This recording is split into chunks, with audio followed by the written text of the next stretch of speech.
Hello everyone. I trust you're all enjoying your evening, celebrating the birthday of Mr. Jeff St. Marie.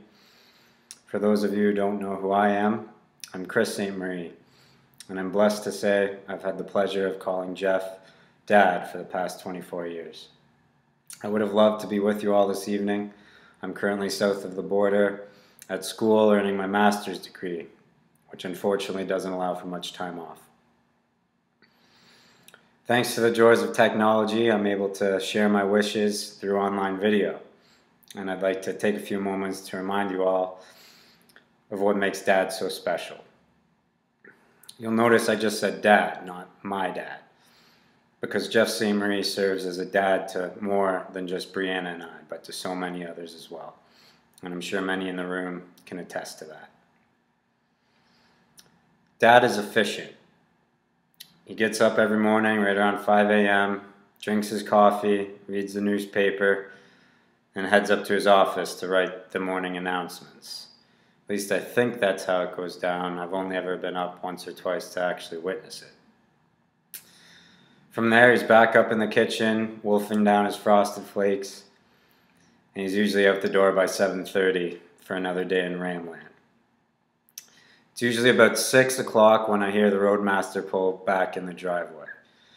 Depending on what season it is, depends on what he does next. If it's the winter time, he goes into the garage, pulls out the snow blower, and cleans out our driveway, along with the sidewalk and about 5 other driveways of the neighbors that live around us. If it's the summertime, you can usually catch him in the backyard, working the barbecue, cooking dinner for his family, sip on a nice cold glass of white wine. Homemade, of course.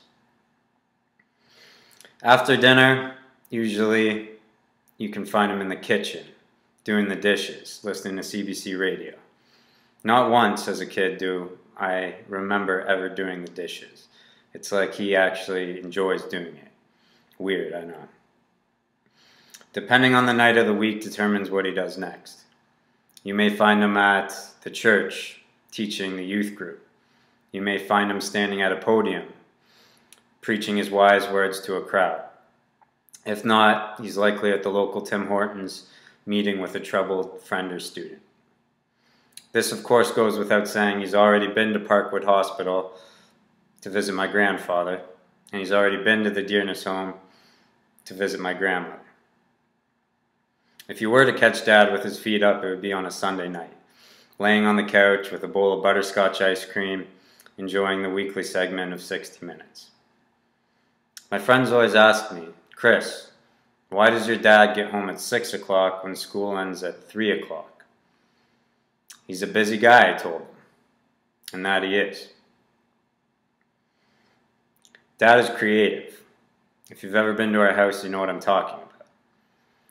As soon as you walk in the door, you see graffiti all over the walls. Or if you go into the garage, you feel like you're on the set of Antique Roadshow. The same goes for his classroom. You can't look left or right with seeing something cut in half. He's the only person I know that willingly drives a car with wood paneling, and the man recently built a trailer out of scratch just to haul my motorcycle around. Or how about the time I wanted a second hockey net, and he built one out of cardboard for me? Keep in mind the first one was a hockey net he pulled out of the garbage somewhere. But hey, don't get the wrong impression. He's not cheap. He's just poor. Dad is dedicated. His dedication shines through his job. He's worked at Laurier High School for over 20 years. His dedication shines through his marriage. He's been married to my beautiful mother for 28 years. Hi, Mom. His friends know he's dedicated because he's had the same ones for 45 years. And most importantly, he's dedicated to his Lord and Savior, Jesus Christ. Dad is brave. I remember I was about 12 or 13. We were on our way home from Detroit after a weekend checking out some car museums. We were on the 401. It was a dark and gloomy night, and we were approaching Chatham. We were having a conversation, I don't really remember what about, when I just heard him shout, "Accident." Before I could blink, I saw my dad running across the highway, trying to stop the oncoming traffic. I distinctly remember the bright lights of an 18-wheeler coming right at him, thinking, does the man have a death wish? After he single-handedly stopped 4 lanes of traffic, he ran over to the car and started pulling the family out while I called 911. Next thing I knew, it was a sea of people. The medics were there, and there's people all over the place, and I couldn't find them. I looked over to the side of the road, and I saw one of the women who were in the car. She was traumatized, bleeding all over the place, could barely stand. Then I saw a man holding her, comforting her. The man was Dad. I always looked at him differently after that night, often questioning how many others would have had the courage to do what he had done. Dad is the best. What I've shared with you tonight is just the beginning of qualities he possesses.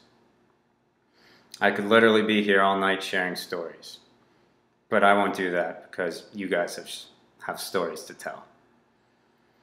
There is one piece of advice I will give you, Dad, is don't stop being who you are, because you're just so good at it. So with that being said, I'd like to raise a toast. Happy 60th birthday, Dad. Enjoy yourself tonight, because we all know you damn well deserve to. Cheers.